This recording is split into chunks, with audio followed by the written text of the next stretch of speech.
અનેક સેવાકીય પ્રવૃત્તિ છે, નોટબુક વિતરણ હોય કે અનાથોને કીટ વિતરણ હોય. કોરોનાના કાળમાં સતત 90 દિવસ આપણે રસોડું ચાલુ રાખ્યું હતું. સતત 90 દિવસ લગી રસોડું ચાલુ રાખ્યું હતું અને બધાને ઘરે ઘરે ટિફિન પણ પહોંચાડ્યા હતા. કોઈ દાતા નહીં, દાતા પાસે રૂપિયો લેવાનો નહીં. જેઠી ભાઈ કે મારે કંઈક દેવું તો 2 મણ ઘઉં મોકલી દે ભાઈ. વસ્તુ છે ના માંગવાની, કેમ કે રૂપિયો છે એ કઈક માણસનું મન બગડે, પણ વસ્તુ હોય તો વસ્તુ ક્યાં જવાની છે. આ ચોપડા વિતરણ કરવા માટે અમે આજનું આયોજન કરેલું હતું. જે દાતા હતા એને કીધું ભાઈ તમારી યોગ્યતા પ્રમાણે આટલા ચોપડા લઈ દો, એમાં નહીં કહેવાનું. તમને જે ભાવ જાગે એટલા ચોપડા તમે અહીં મોકલાવો એટલે અમે કીટ તૈયાર કરી અને આ સ્કૂલોની અંદર બધે પહોંચાડી દઈશું. 2000 ત્યાં તો અમે સતત 15 વર્ષથી શરૂ છે, પણ 2022 થી ગામડાની સ્કૂલોની અંદર જઈને પણ આ ચોપડા વિતરણ કરવાનો કાર્યક્રમ રાખેલો. પહેલા 2022માં આચાર્ય શ્રી પાણિયાદેવ પ્રાથમિક શાળા ત્યાંથી શરૂઆત કર્યું હતું. મોરજર, કમી કેરાળા, ઇંગોરાળા, દહીડા એવા નાના સેન્ટરો જ ગોત્યા, કેમ કે એ સ્કૂલની અંદરના બાળકો અત્યારે વાલીઓને બધાને પ્રાઇવેટ સ્કૂલ તરફ દોડ છે. પ્રાઇવેટ સ્કૂલ તરફ દોડ છે. હું તો ઘણી વખત કહું કે જેટલું જ્ઞાન આ પ્રાથમિક શાળામાં સરકારી શાળા મળશે એ પ્રાઇવેટમાં મળવાનું નથી. શું કામ કે પ્રાઇવેટમાં એની ટકાવારી ઊંચી લઈ આવવા માટે તમને રિઝલ્ટ ઊંચા દે છે.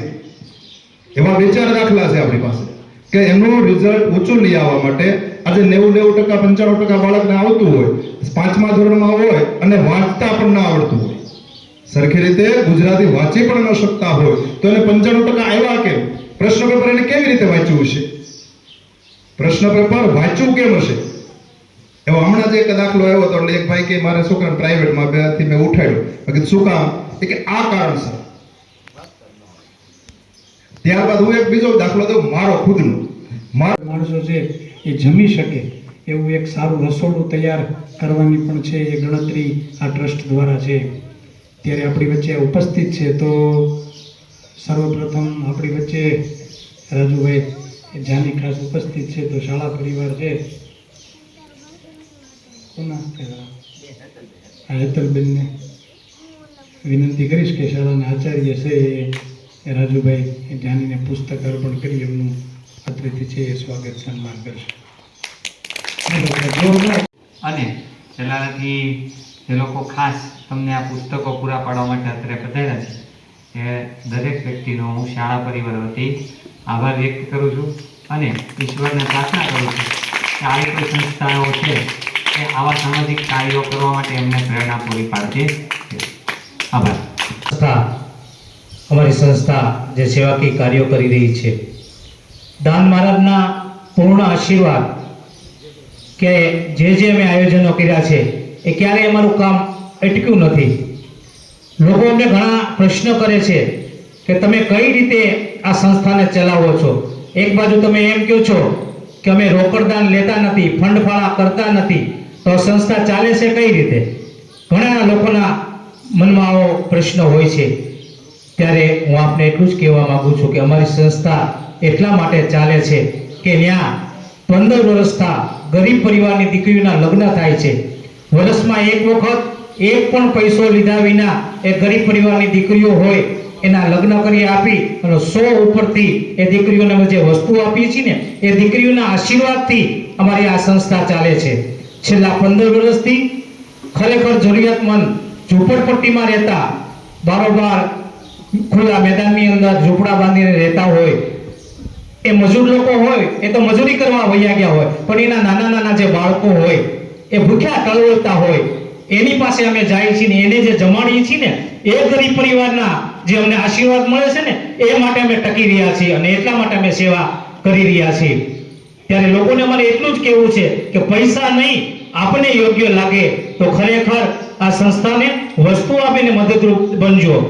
છેલ્લા અમે ઘણા વર્ષોથી ચલાણાની અંદર સરકારી સ્કૂલની અંદર જઈ અને બાળકોને અમે ચોપડા, કીટ બેગ આવું વિતરણ કરતા હતા. ત્યારે અમને વિચાર આવ્યો કે ધારી તાલુકાની સરકારી સ્કૂલ છે એની અંદર જઈ અને આપણે ખરેખર વિદ્યાર્થીઓને પ્રોત્સાહિત કર્યા.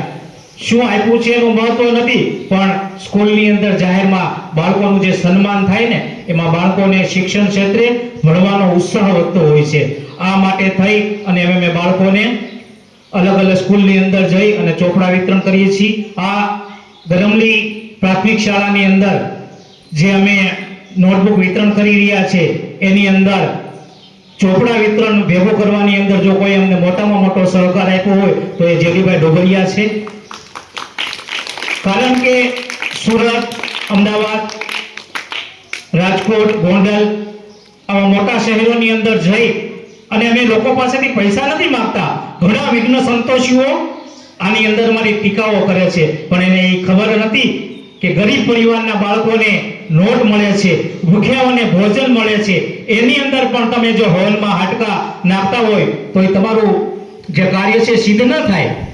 આવી નાની એવી સંસ્થા છે એ ચલાલાની અંદર કોઈ પણ જાતના ફંડ ફાળા કર્યા વિના જો આવી સેવાકીય કાર્ય કરતી હોય તો એને તમે મદદરૂપ ન બનો તો કાંઈ નહીં, પણ ખોટી ટીકા ટિપ્પણી ન કરો એ માટે પણ અમે જાહેર નમ્ર વિનંતી કરી છે. લોકો ખૂબ જાણે છે, ખૂબ સમજે છે, માટે જ અમારા દરેક કાર્ય છે એની અંદર દિન પ્રતિદિન દાતાઓનો ખૂબ સારો અમને સહકાર સાંપડ્યો છે. પણ ઘણા સમયથી આ દાન મહારાજની પાવન ભૂમિ ઉપર જે ભૂખ્યાને અમે ભોજન આપી છીએ એમાં પણ એક ડગલું આગળ વધી અને વૃદ્ધ, અશક્ત, જે કામ કરી શકે એવા વડીલો જે છે કે જેને ઘરની અંદર કોઈ કમાનાર નથી એવા લોકોને ઘર સુધી ટિફિન પહોંચે એના માટેનો પ્રયત્ન હું અને લલિત દાદા, જેડીભાઈ અમે બધા એક નક્કી કર્યું છે અને ચલાળામાં એક અમે પ્લોટ લીધો છે.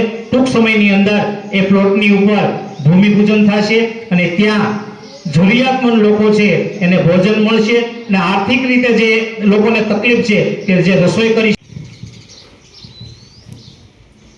બોલીએ શ્રી સાઈનાથ ભગવાન કી જય. અને પરોપકારની ભાવના જાગે છે એ જોવા માટે અમે આજની પરીક્ષા ગોઠવી હતી. એમાં આખા વર્ગમાં એક જ વિદ્યાર્થી પાસ થયો છે. આવા ઉત્તમ ગુણો નાનપણથી જ આપણા રાજુભાઈને પરોપકારના પ્રાપ્ત થયા અને એ પરોપકારની ભાવના સાથે જ આ કાર્ય છે એ પુસ્તક માટેનું તમારું કેમ કે રાજુભાઈને આ ગામ સાથે કાંઈ લેવા દેવા નથી. હું તો આ ગામનો છું, હાલો તો આ ગરમલી અમારું ગામ છે. રાજુભાઈને આ લલિત દાદાને એને આમ જોવો તો આ ગામ હારે બીજો કંઈ નાતો નથી. એમ સગા સંબંધીઓ હોય પણ રાજુભાઈને તો આ ગામમાં સગા સંબંધી નથી. છતાંય એને એવો વિચાર આવ્યો કે ગરમલી ગામના વિદ્યાર્થી અહીંથી કાંઈ સ્વાર્થ નથી, ક્યાંયથી કંઈ સાંઈ મંદિરને દાન મળી જાય, આ ગામથી અહીંયા મોટું શિયાળ બની જાય એવું કંઈ નહીં થાય, પણ ફક્ત ને ફક્ત પરોપકારની ભાવના એમના દિલમાં છે એના કારણે છે આ કાર્ય છે એ સફળ થઈ રહ્યું છે. ત્યારે સર્વપ્રથમ લલિત દાદાને વિનંતી કરીશ કે આજના પ્રસંગને અનુરૂપ છે એ પોતે પોતાનું પ્રાસંગિક ઉદ્બોધન રજૂ કરશે.